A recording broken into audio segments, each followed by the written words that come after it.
Hoje nós celebramos a festa da dedicação da Arquibasílica do Santíssimo Salvador, ou mais conhecida como São João do Latrão. À primeira vista, não parece ser uma festa de tanta importância, e pode até causar certa estranheza dizer essa missa no lugar da missa do domingo. Mas a Arquibasílica do Latrão é, de certa forma, a igreja mais importante da face da terra. E por quê? Porque é nesta basílica que o Papa, como bispo de Roma, tem a sua cátedra, ou seja, sua cadeira episcopal. Muitas pessoas pensam que a catedral do Papa é a Basílica São Pedro, mas não, e nunca foi. A catedral da Diocese de Roma é a Arquibasílica do Latrão. Logo, como tal, ela tem o direito de receber o título, como diz na sua fachada, de mãe e cabeça de todas as igrejas da cidade de Roma e do mundo.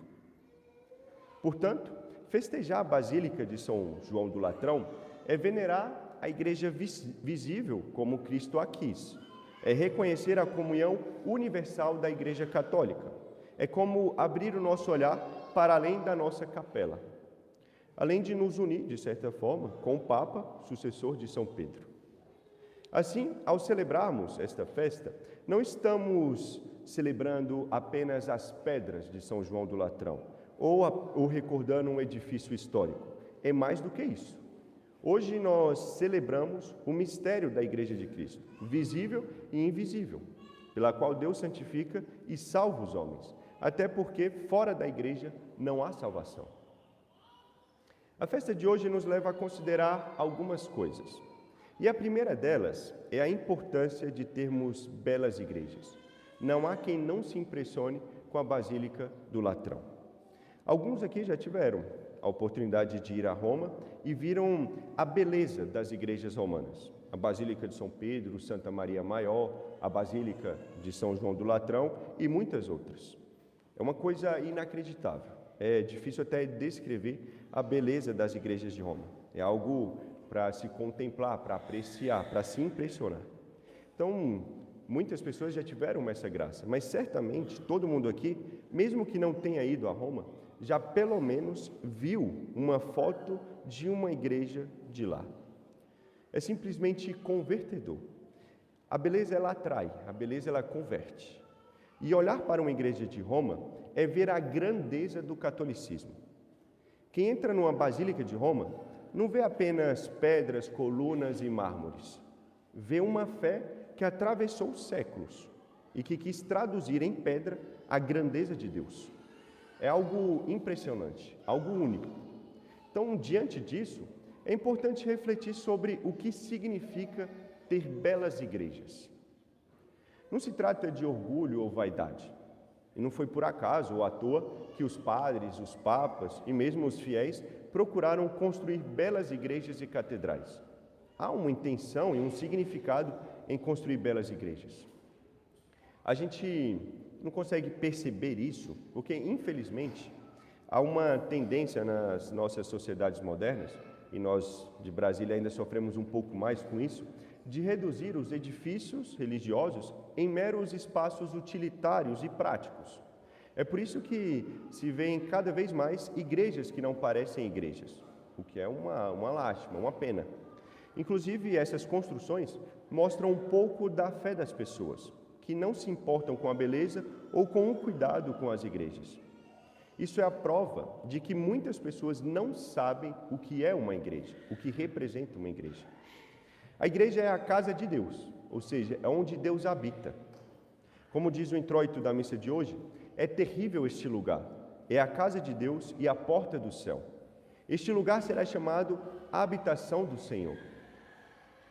Ou seja, isso quer dizer que a igreja é construída para ser a casa de Deus e, como tal, tem uma finalidade sagrada, o culto devido do homem a Deus. E só por esse motivo, toda a igreja deveria, segundo suas capacidades e meios, ser construída da maneira mais nobre, mais rica, mais bela possível. Porque a igreja deve refletir a beleza e a verdade de Deus.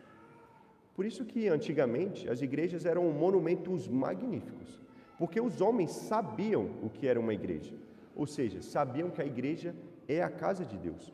E Deus não merece nada menos que o melhor, que o mais nobre, que o mais belo. Logo, a igreja, assim como Deus, é digna de respeito e decoro.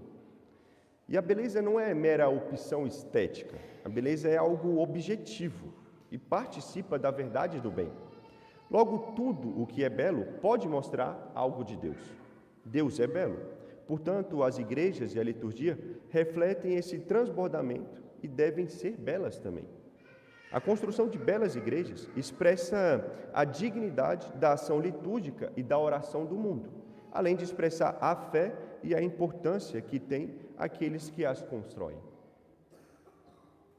E além disso, belas igrejas são importantes para o próprio homem, porque, como explica São Tomás de Aquino, o homem tende a reverenciar menos aquelas coisas que são comuns e indistintas das outras, enquanto admira e reverencia aquelas que se distinguem das outras em algum ponto de excelência.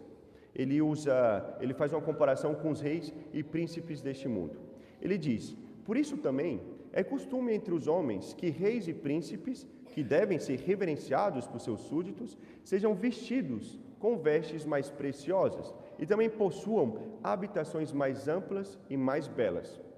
Por essa razão, diz o santo, era e é conveniente que para o culto divino fossem designados templos especiais, vasos especiais e ministros especiais, para que assim a alma do homem fosse levada à maior reverência por Deus.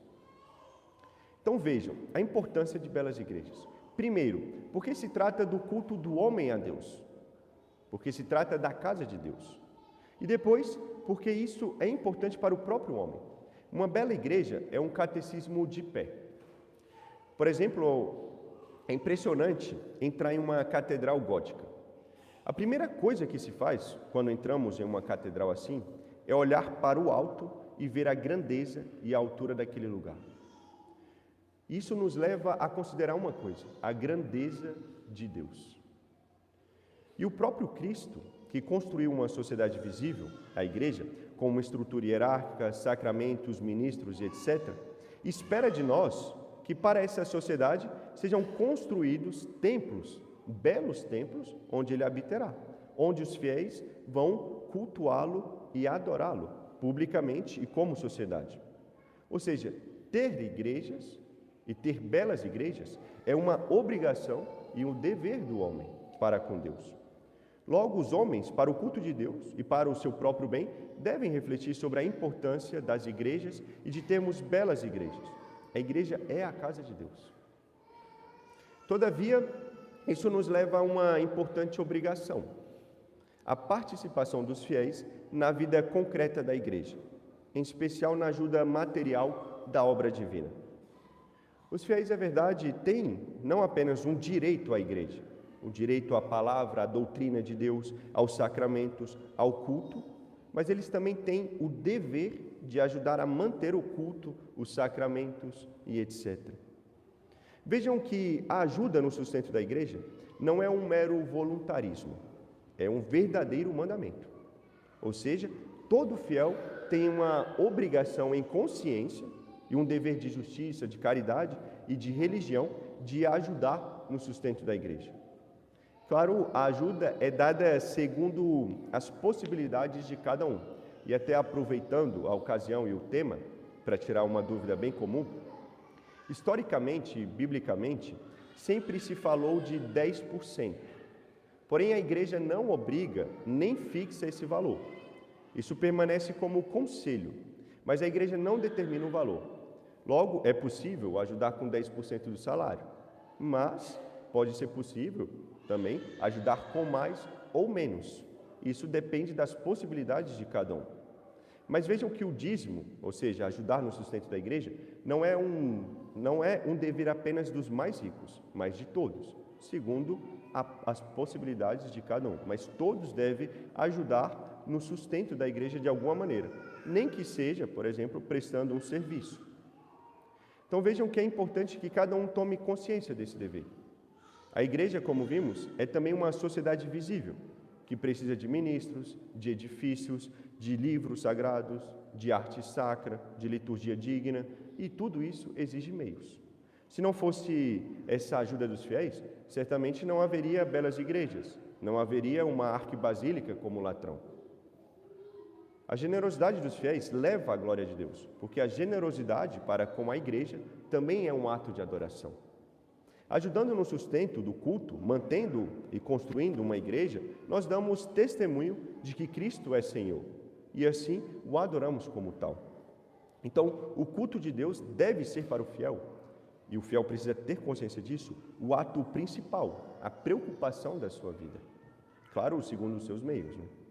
E não pensem que esse dinheiro é dado ao homem, ao padre. Pelo contrário, é dado à glória de Deus.